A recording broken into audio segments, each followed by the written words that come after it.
This presentation was delivered on several occasions in 2019. The original was one 45-minute presentation. It's edited and recorded here in April of 2020 as 3 parts.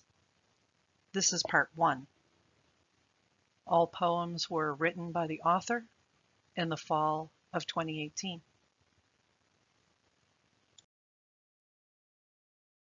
Behold the academic, so sure and so sturdy, off to research, the brave and the burly, giving no thought to what lies ahead, whose only concern is to honor the dead. But soldiers of yore, who gone off to war, can remain alive long after they've died. November 2018. My name is Wendy Robicheau, and I am a casualty of research. This presentation will defend my statement. My first story begins in 2015. Like many other days, I sat before a small screen searching for nuggets of useful information. But one day in August was different. Why?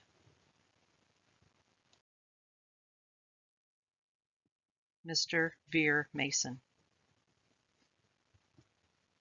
He graduated Acadia in 1914 as a Rhodes Scholar, checked in at Oxford, and then almost immediately signed up to fight.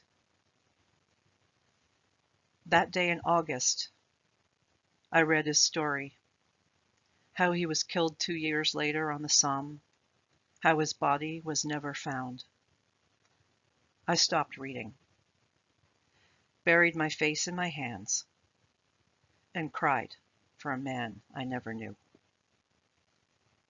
The waste of the war, the sheer needlessness of the war, it suddenly became clear to me. This war took on a new meaning. This war had a face, and it looked like Veer Mason. That day, I realized how difficult this research could be. I realized I'd have many more days like this one.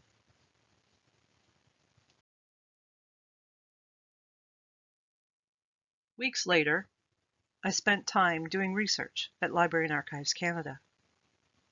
I photographed about 50 personnel files to review when I got home. You see, in 2015, these files were not yet all online. They are amazing documents, critical to my research. On the final day, as a personal treat, I asked for my great-grandfather's file.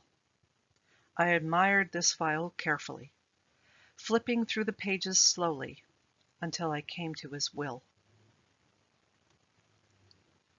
Alvin Nickerson.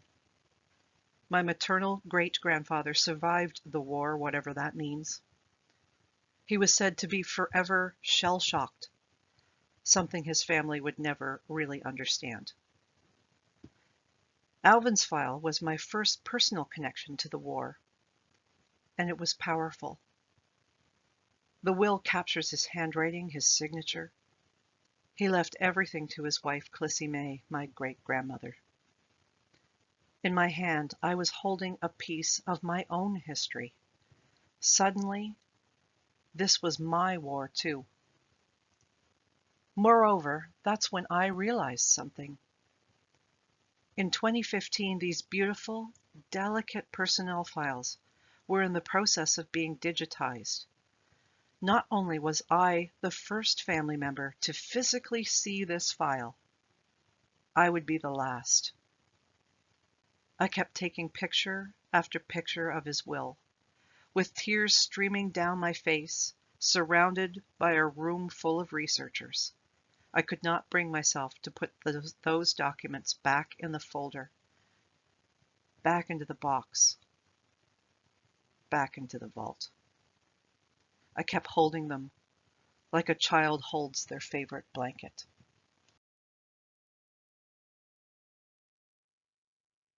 These files at Library and Archives Canada were not created for historians. These are personnel forms. Their purpose was to track assets of the Canadian Expeditionary Force. Who is injured, who is promoted or demoted, who is on leave, who is court-martialed. The pay sheets are long and they are detailed. They are tracking assets. Regret to inform you, I hate them, those damn personnel files. Nothing makes the war more real, less human, more tragic. Created to track the soldiers, rank, pay, discharged. Today, they reveal more about the inhumanity. Killed in action, prisoner of war, gunshot wound, fit for service, died of wounds, casualty report, invalided. Today, they reveal less about the humanity. Student, clerk, teacher, father, blue eyes, light hair, dark complexion, 5 foot 8 inches. Well, sir, I regret to inform you that I hate your damn personnel files. I hate them. October 2018.